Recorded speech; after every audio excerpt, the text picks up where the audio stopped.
Middle east আবার উত্তপ্ত। America আর ইরানের টেনশন দিন দিন বেরিয়ে চলেছে। Missile attack, military warning, oil crisis, পুরো পৃথিবী এখন শুধু একটাই প্রশ্ন করছে, এই কনফ্লিক্ট কি ফুল একটু ওয়ারের রূপ নেবে নাকি শেষ মুহূর্তে শান্তির একটি পথ বের হবে। আজকের ভিডিওতে আমরা জানবো কেন আমেরিকা আর ইরানের সম্পর্ক এত খারাপ, বর্তমানে কী হচ্ছে, ফিউচারে কী হতে পারছে। এই কনফ্লিক্ট নতুন নয়, বছর বছর ধরে আমেরিকা আর ইরানের মধ্যে টেনশন বেরিয়ে চলেছে। সবচেয়ে বড় ইস্যু হলো নিউক্লিয়ার প্রোগ্রাম। আমেরিকা ভয় পাচ্ছে ইরান ফিউচারে নিউক্লিয়ার উইপন তৈরি করতে পারে। অন্যদিকে ইরান বলে তাদের প্রোগ্রাম পিসফুল পারপাসের জন্য।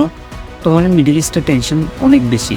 আমেরিকা তাদের মিলিটারি প্রেজেন্স বাড়াচ্ছে আর ইরানও অ্যাগ্রেসিভ রেসপন্স দিচ্ছে।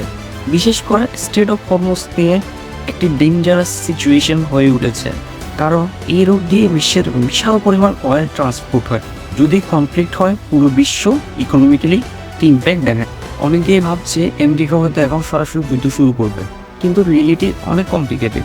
কারণ ফুল ওয়ার শুরু হলে অয়েল প্রাইস হঠাৎ বেড়ে যেতে পারে, গ্লোবাল মার্কেট হঠাৎ ক্র্যাশ হতে পারে এবং মিডল ইস্টে একটি ইনস্টেবিলিটি ছড়িয়ে পড়তে পারে। এমনকি আমেরিকার হাজার হাজার সোলজার রিস্কে পড়তে পারে। এদিকে ইরানও কিন্তু সহজেই পিছিয়ে যেতে রাজি নয়, কারণ তারা মনে করে যদি এখন দুর্বলতা দেখায় তাহলে ইন্টারন্যাশনাল প্রেশার আরও বাড়তে পারে।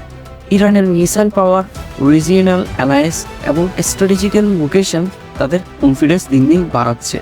বিশেষ করে স্টেট অফ হরমুজের যে কন্ট্রোল করার ক্যাপাবিলিটি পুরো বিশ্বকে তা চিন্তায় ফেলেছে। কনফ্লিক্টের সবচেয়ে বেশি ক্ষতি হবে সাধারণ মানুষের।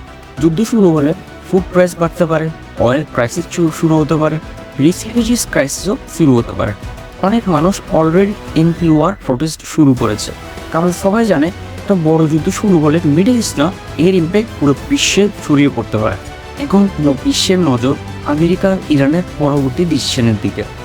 পসিবল ফিউচার হইতে পারে টেম্পোরারি পিস টক্স, বা হতে পারে প্রক্সি অ্যাটাকস কন্টিনিউ, অথবা বড় একটি রিজিওনাল ওয়ার।